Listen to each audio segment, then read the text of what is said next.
Crônicas do Amanhecer, por Feijão Centro Espírita Allan Kardec.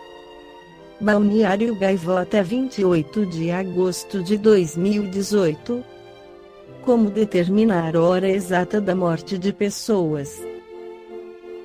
O material genético poderia ser usado para identificar a hora da morte de uma pessoa, de acordo com uma nova pesquisa do Centro de Regulação Genômica de Barcelona, Espanha, que foi publicada na revista Nature Communications. A Sputnik Internacional discutiu a descoberta com o professor Roderick Guigó, biólogo computacional e líder do estudo. Durante a pesquisa, foram analisadas 9.000 amostras do tecido de 39 pessoas falecidas com a informação sobre o tempo da morte quando foram preservadas as amostras. A equipe científica se apoiou nos padrões de mudança em cada tecido para identificar o momento da morte.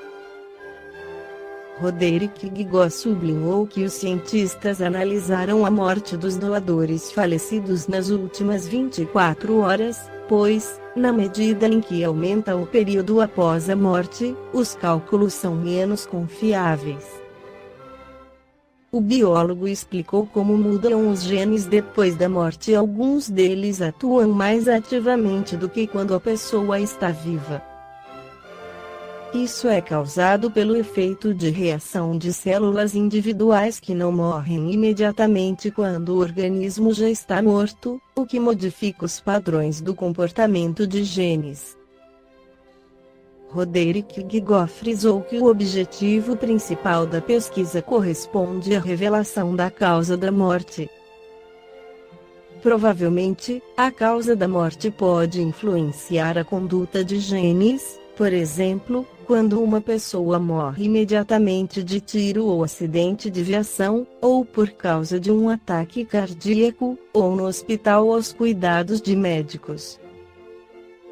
Quanto à aplicação prática, o analista acha que a tecnologia possa vir a ser usada em investigações policiais, mas, caso venha a ser aplicada, deverá ser realizada uma investigação mais profunda.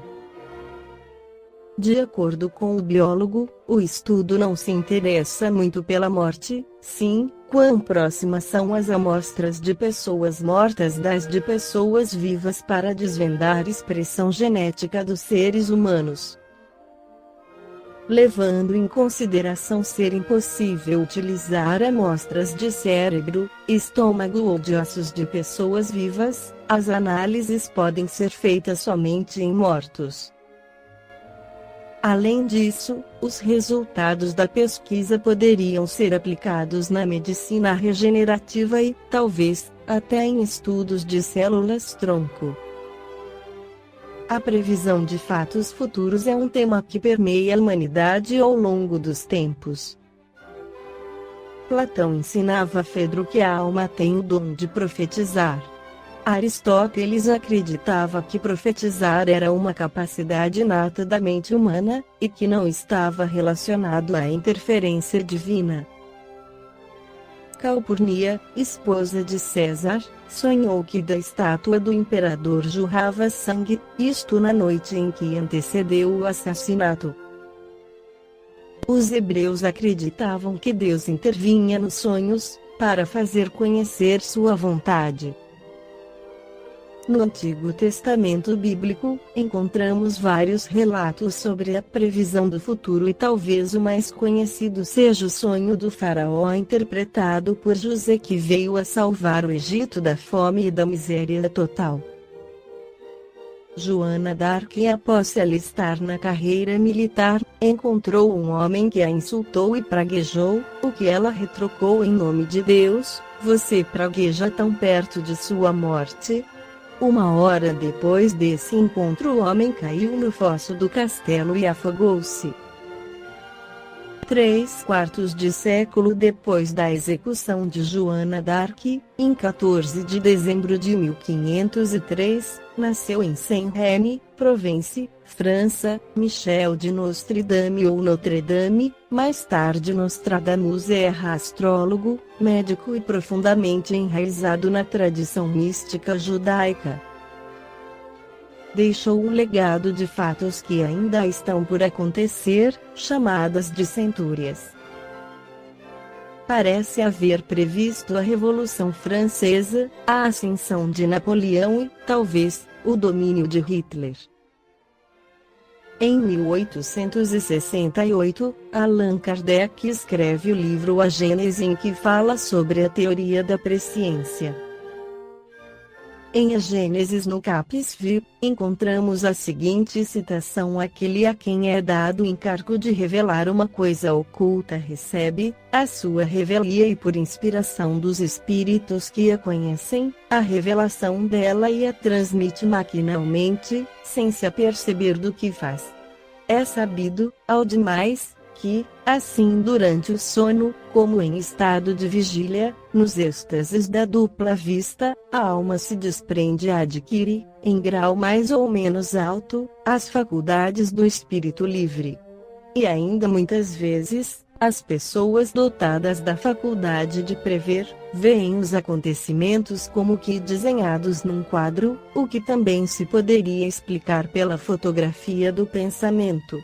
Encontramos em O Livro dos Médiuns várias citações a respeito do tema em questão, nos orientando que Deus, algumas vezes, permite o conhecimento do futuro para que utilizemos este conhecimento para o bem e que devemos ter muito cuidado com os charlatães que procuram explorar a credulidade dos menos esclarecidos. Kardec afirma que o pressentimento é uma intuição vaga de coisas futuras e classificou como médiuns de pressentimento pessoas que, em certos momentos, têm uma intuição de coisas que estão para acontecer. Afirma que algumas pessoas possuem esta faculdade mais ou menos desenvolvida. Chamou de médiuns proféticos aqueles que recebem, com maior precisão do que os médiuns de pressentimento, a revelação de fatos futuros de interesse geral de uma sociedade. Todavia adverte-nos de que não é dado ao homem saber de tudo, pois se assim fosse não trabalharia para a sua evolução e progresso. Tendo a certeza de que algo está para acontecer, negligenciaria seu presente, em sendo algo de bom, permaneceria inerte esperando sua concretização e sendo um fato desagradável, levaria a melancolia e tristeza. Em A Gênese, Kardec ensina que o fenômeno da precognição nada tem de sobrenatural, porque está fundado nas propriedades da alma e nas leis divinas que regem o intercâmbio entre o plano material e o espiritual. Joana de Ângelis, em sua obra psicológica, nos deixa o alerta de que a paranormalidade é inevitavelmente o novo passo a conquistar, fato que vem ocorrendo desde os primórdios da evolução humana e que chegará ao dia em que todos estes fenômenos serão normais em nossa vida. Ensina também que o espírito possui recursos valiosos que se expressam através do seu psiquismo, podendo irradiar o pensamento, produzindo fenômenos, consciente ou inconscientemente, de pré- e retrocognição. Verifica-se que as informações fornecidas na obra kardeciana estão em pleno acordo com o que a ciência nos apresenta, porém esta, aproximadamente 100 anos mais tarde. Isto é muito importante para todos nós espíritas, porque traz a confirmação do tríplice aspecto da doutrina dos espíritos. Conhecer o futuro é algo que fascina a todos nós. Quem não gostaria de saber se será bem-sucedido em determinado negócio, se seremos felizes em certo relacionamento, se seremos aprovados em um concurso, vestibular ou como será nossa vida daqui a 30, 40 ou 50 anos? Isto é fato, pois sempre encontramos pessoas que se dizem predizer o futuro e estão cheias de clientes que pagam altíssimas importâncias em dinheiro para obter certa informação. Mas será que não estão sendo marionetes nas mãos de espíritos brincalhões, seres perversos que querem nos prejudicar? É verdadeiro, como vimos, que algumas pessoas conseguem previsões com 100% de acerto, mas são raríssimos os paranormais ou médiums que conseguem esta porcentagem. A maioria acaba se comprometendo ainda mais junto à espiritualidade e atrasando sua jornada evolutiva. Como nos ensinam os espíritos por meio das diversas obras psicografadas por Chico Xavier, se queremos saber sobre o nosso passado, analisemos o presente; se quisermos saber como será nosso futuro, analisemos o presente. Esta foi a crônica do amanhecer de 28 de agosto de 2018, por Feijão Centro Espírita Allan Kardec.